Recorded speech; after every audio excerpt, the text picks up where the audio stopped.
ابتدا ہے رب جلیل کے بابرکت نام سے جو دلوں کے بھید خوب جانتا ہے۔ دیکھتی آنکھوں سنتے کانوں صابری میاں کا سلام پہنچے۔ ناظرین محترم، حضرت جنید بغدادی رحمۃ اللہ علیہ نے ایک مرتبہ دل میں خیال کیا کہ اگر شیطان سے ملاقات ہو جائے تو ایک سوال کروں گا، اور انہوں نے ایک دن اللہ سے دعا بھی کر دی کہ اے اللہ کبھی شیطان سے ملاقات کرا دے تاکہ اس سے سوال کروں۔ ایک دن نماز پڑھ کر مسجد سے باہر نکلے تو ایک بوڑھا آدمی باہر کھڑا تھا۔ حضرت جنید رحمۃ اللہ علیہ نے اس کو دیکھ کر کہا، کون ہو تم؟ وہ بوڑھا کہنے لگا، میں وہی ہوں جس سے ملنے کی آپ کو آرزو اور تمنا تھی۔ حضرت سمجھ گئے کہ یہ اصل میں شیطان ہے۔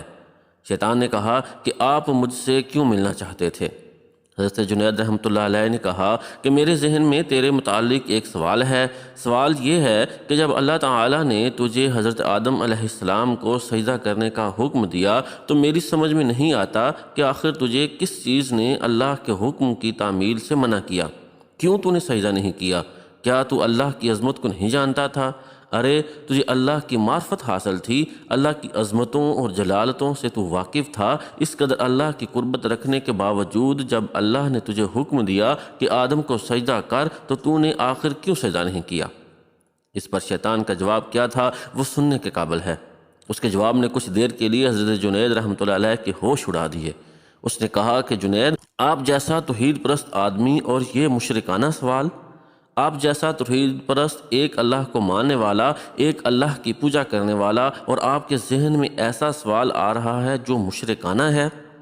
یہ سوال کہ میں نے غیر اللہ کو سجدہ کیوں نہیں کیا؟ کہنے لگا کہ آدم تو غیر خدا تھے، خدا تو نہیں تھے، میں غیر اللہ کو کیوں سجدہ کر لیتا؟ آپ جیسا توحید پرست آدمی ایسا مشرکانہ سوال میرے سے کر رہا ہے، بڑے افسوس کی بات ہے۔ حضرت جنید رحمۃ اللہ علیہ کہتے ہیں کہ جب اس نے یہ بات مجھے سے کہی تو مجھے لگا کہ ہاں یہ تو ٹھیک کہہ رہا ہے، اور پھر تھوڑی دیر کے لیے مجھے ایسا معلوم ہوا کہ میرا ایمان سلب ہو رہا ہے۔ اس لیے میں سناٹے میں پڑ گیا، ہوش و حواس باقی نہ رہے۔ میں سوچنے لگا کہ اس کو کیا جواب دے سکتا ہوں، اس لیے کہ جب وہ کہہ رہا ہے کہ تم ایک اللہ کو ماننے والے ہو اور مجھے پوچھتے ہو کہ آدم کو سجدہ کیوں نہیں کیا۔ حضرت جنید رحمۃ اللہ علیہ کہتے ہیں کہ میرے ذہن میں جواب نہیں آیا۔ فوراً اللہ کی طرف سے الہام ہوا اور مجھ سے کہا گیا کہ اس سے یہ پوچھو کہ حکم دینے والا کون تھا۔